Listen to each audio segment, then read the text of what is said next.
seara, dragi prieteni! Bună seara! De data asta nu suntem în studioul domnului Brocoli, ci într-un loc special, adică Piatra Neamț.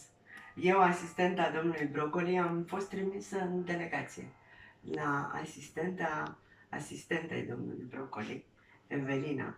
Și vă salutăm de aici, de departe. Și cred că și ea vrea să vă spună câte ceva. Nu, Evelina, vrei să transmiți ceva prietenilor domnului Brocoli? Salutări de la Piatra Neamț!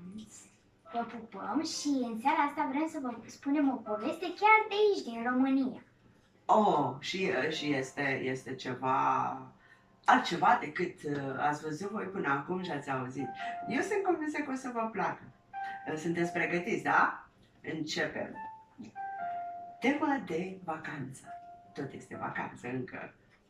Azi, doamna educatoare ne-a spus clar la fiecare.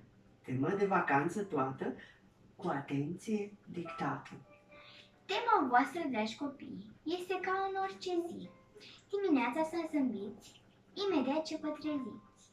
Chiar dacă va fi norat, nu stă nimeni supărat. Răsăritul să-l priviți, veți vedea, veți fi uimiți. Apoi să fugiți afară, soarele o să răsară, prin rău o să alergați, desculți iarba să culcați.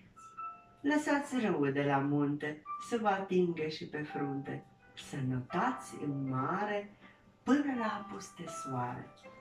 Vorbe bune să împărțiți, tuturor să le zâmbiți și să râdeți ziua toată cu privirea luminată. Toate astea, dragii mei, de le faceți cu temei, veți fi gata pregătiți către viață să porniți.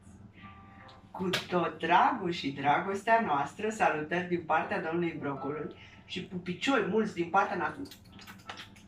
Și spor la învățat. Zâmbiți și o să fie mai simplu să învățați. Bye!